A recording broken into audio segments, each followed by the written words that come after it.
Le grincement des scies géantes est remplacé par des explosions. Ils font sauter les étages supérieurs pour éviter qu'ils ne s'effondrent sur les bâtiments voisins, comme on élague les branches d'un arbre avant de l'abattre. À chaque amputation, les murs tremblent tellement que je m'attends à ce que le plancher se dérobe. La vitre a fini par éclater, ainsi que le deuxième écran de terminal. Je récupère la clé sur laquelle sont enregistrées les données des érudits avant qu'elles ne finissent écrasées. Les placards se décrochent les uns après les autres. Le plan de travail se balade de droite à gauche au rythme des vibrations. Je cours de coin en coin pour me mettre en sécurité, craignant à tout instant le bouquet final. Je transpire, respire vite et fort, crie de panique et pleure bientôt de désespoir. Au milieu du vacarme, un écho plus lointain que les autres attire mon oreille. L'ascenseur monte. J'ignore si je dois me réjouir ou m'inquiéter davantage. Une nouvelle explosion fait battre mon cœur un peu plus fort. Derrière les battants, la cabine s'arrête.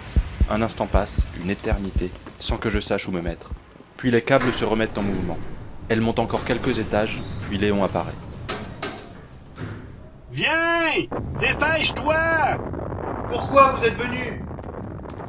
Je suis partagé entre la tour qui s'effondre et un érudit. L'instinct de survie décide pour moi. Advienne que pourra, je m'engouffre à ses côtés. Les battants se referment, nous descendons. Je prends mes distances et réplique. Pourquoi vous faites ça? Je sais qui vous êtes.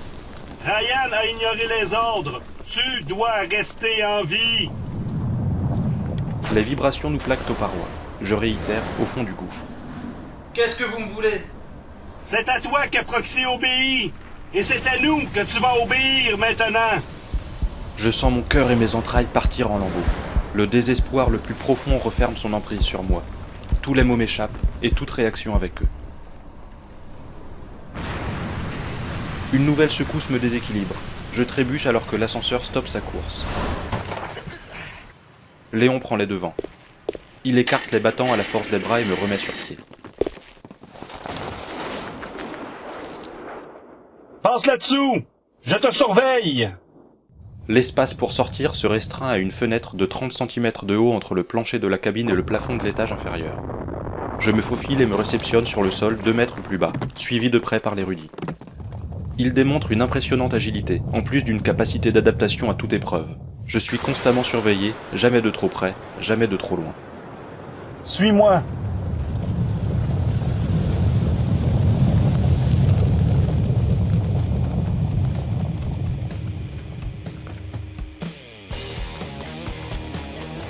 Il nous reste 20 étages à descendre.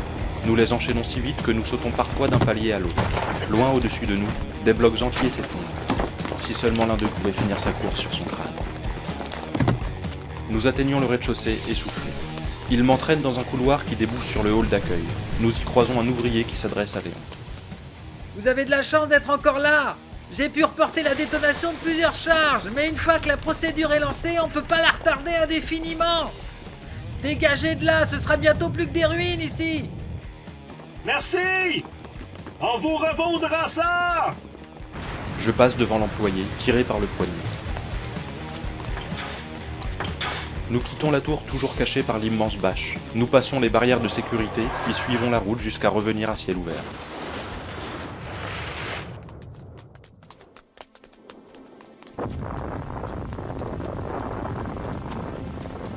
La lumière du jour m'éblouit pendant ma course. Le soleil s'est levé, mais ses rayons sont encore trop faibles pour réchauffer la rue. La morsure du froid se referme sur moi. Nous poursuivons jusqu'à son bolide. Assis-toi et ne bouge pas. Nous embarquons en hâte. Il verrouille les portes et paramètre le pilote automatique. Les électroaimants sifflent, le véhicule se soulève sur la chaussée d'acier. Nous atteignons le mur du son avant même que je reprenne mes esprits. À partir de maintenant, tu fais ce qu'on te dit de faire. Je sais que t'es pas responsable de l'existence de Proxy, mais on en a besoin. Tu es le seul à pouvoir l'influencer. Enlève ton communicateur. Je m'exécute, tétanisé. Il en sort un autre de ses poches qu'il place avec le premier dans une petite boîte.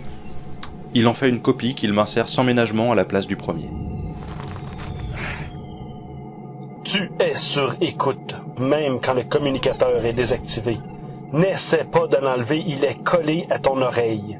Si tu dis un mot de travers ou que tu décides de faire un plongeon pour le mettre hors service, tu ne reverras jamais ta mère. Ma mère? Qu'est-ce que vous lui avez fait? On la garde pour s'assurer que tu coopères. Elle est où? En lieu sûr. Je me sens perdre prise. Ghislain mort, mon père enfermé à l'hôpital, ma mère enlevée. Mes piliers s'effondrent un par un. Me voilà seul face à une organisation sans scrupules. Elle est en train de détruire ma vie et de faire de moi sa marionnette. Je ne suis rien comparé à elle.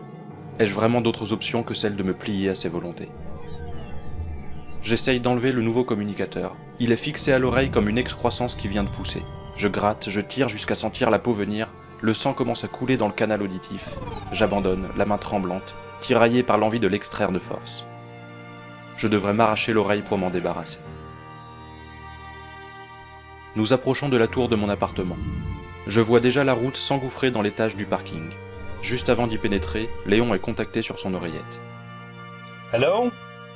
Oui, je l'ai récupéré sain et sauf. Non, on vient juste de sortir. Je vous laisse le prévenir. Comment? Tout de suite? Entendu, je vous l'amène. Il raccroche puis s'exclame, énervé.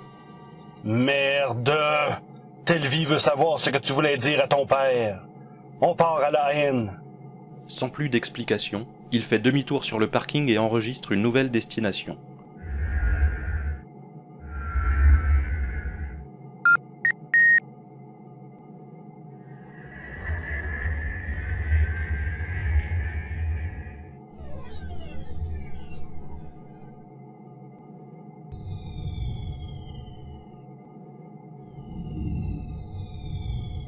Le trajet se fait dans un silence oppressant. Je me morfonds, terrifié par ce qui m'attend. Comment m'en sortir? Je n'ai rien vu venir. Les forces en présence me dépassent totalement. Je ne suis qu'un pion tombé au milieu d'un champ de bataille.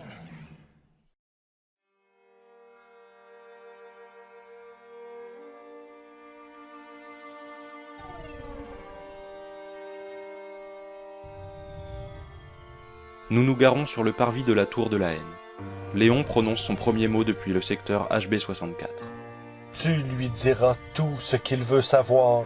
Parle-lui de Proxy, de Prox, et même de Ryan, ça l'intéresse.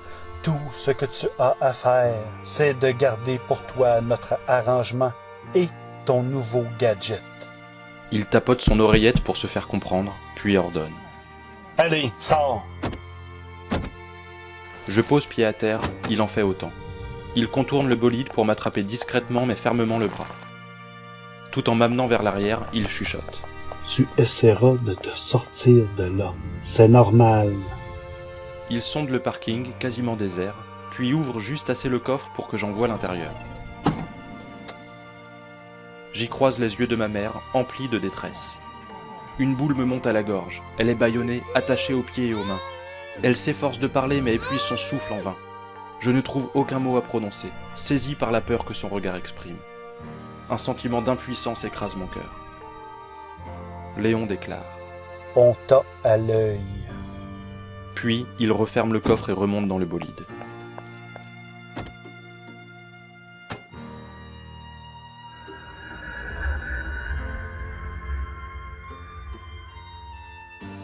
Je reste sur place, traumatisé. Je mets un temps infini à me tourner vers la tour de la haine, dont la vision me rassure et m'angoisse à la fois.